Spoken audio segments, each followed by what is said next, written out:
Move the Strike, Gold Coast Magic Meadows. How did you tell me about finding the horse? So each year, Mark and I go and look at every horse in the sale, and we distinctly remember going to the Barrymore area, and Luke McDonald bought this colt out, and I turned to Mark and said, wow, this is some colt. Yeah.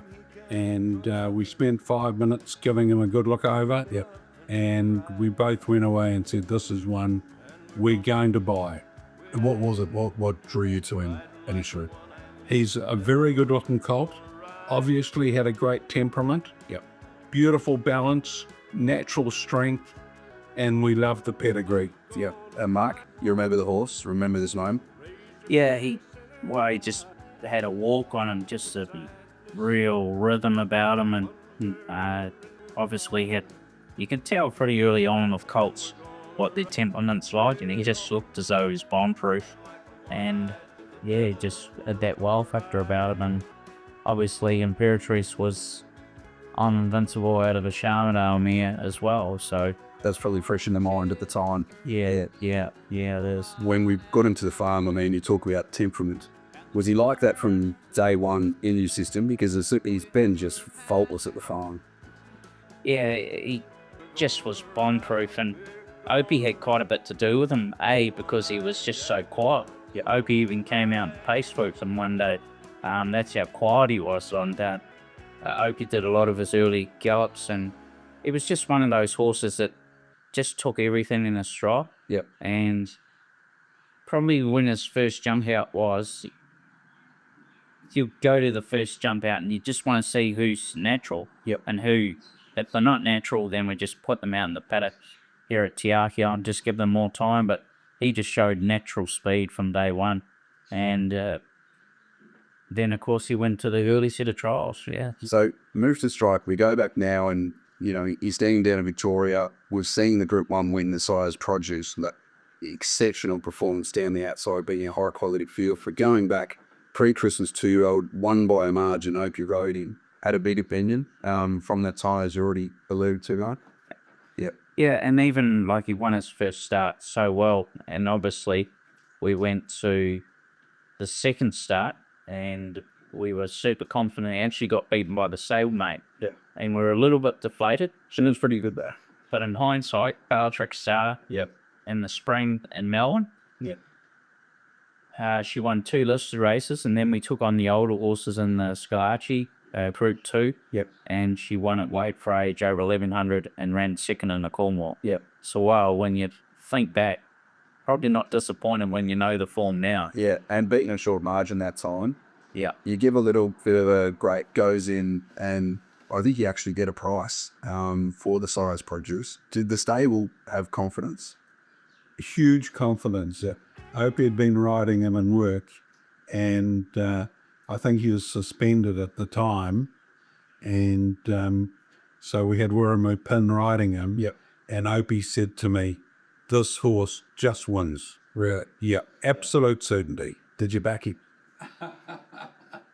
I probably did, but I can't remember. Yeah. Yeah.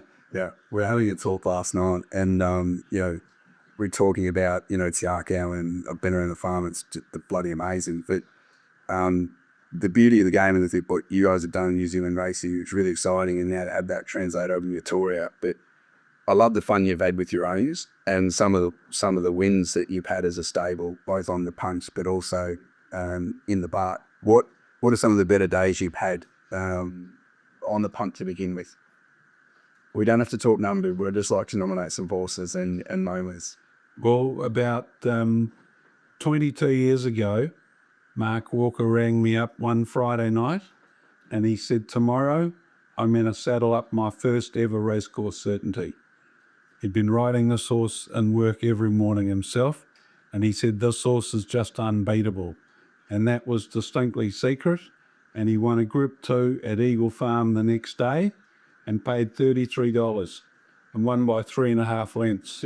So it's those sort of days that you don't forget. Yeah. I can imagine. You look at the form, and sometimes it's the Australian, New Zealand form, and how do we translate that? We've already spoken about Bellatrix Star. So from an Australian standpoint, we go pre-Christmas 2-year-old, tick, sideline, tick, obviously type and pedigree. We're really happy with, but the Bellatrix Star piece, you go into the size produce, and the field's bloody brilliant. It's high quality, and there's a lot of Australian feel and flavour to it, because we've seen Satterley come over, we've seen Sergeant Major come over, and that's only just a couple of the horses you would feel like that, David. It was a really good field. The horse that ran third,